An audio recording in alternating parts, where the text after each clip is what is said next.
Hey, family. Too many times as Christians, we try to be judged on who's saved, who's not saved, who has a chance, who's just completely lost and just throw away because there's no point of wasting any time on that person. But God, He knows it all. Matter of fact, He's sovereign. So He knows, who's saved, who's really not saved, who one day will turn around even though their life is crazy right now and you would never see it at all, and then who is just not. And Paul, he's showing the criteria for that. He's showing that we, if we really want this awesomeness that comes from the gospel message, from believing in Jesus Christ, then we will persevere and we will endure. And so he says that in 1 Corinthians chapter 15, starting with verse 1.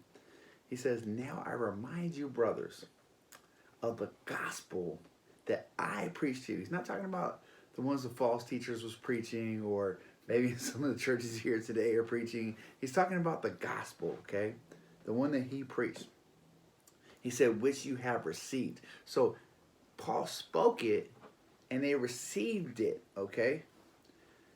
"In which you stand and in which you are being saved. If," well, what's this if about?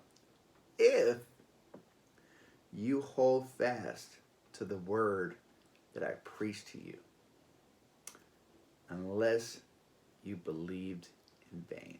Now, here's the thing with that.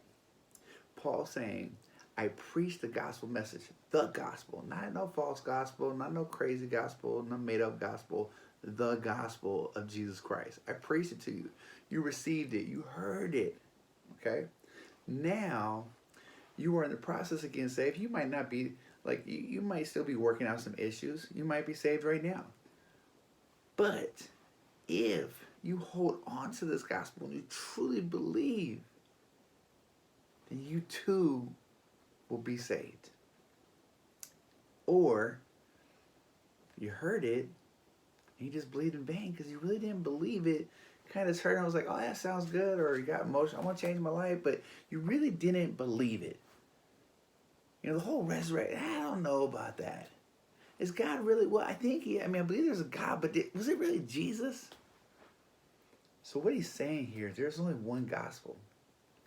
And if you've been preached it, if you've heard the gospel, then either you believe or you don't. And maybe you're at that point in your life, where you're still working out some stuff. But as long as you hold on to that, you're going to get to where you need to be. So let's not look at people and say, okay, well, this person, well, they're coming to church, but I don't know about them. Let God work that out. Let the Holy Spirit work that out. Because if they truly believe, Holy Spirit's going to fix all that stuff. And if they're not, they're just kind of faking it, well, it is what it is. But that's not up to you. But we, as Christians, need to hold on to this gospel like it's all we got. Because it's the best thing we will ever have. And that's a relationship with Jesus Christ. All right, family. You guys have a blessed day.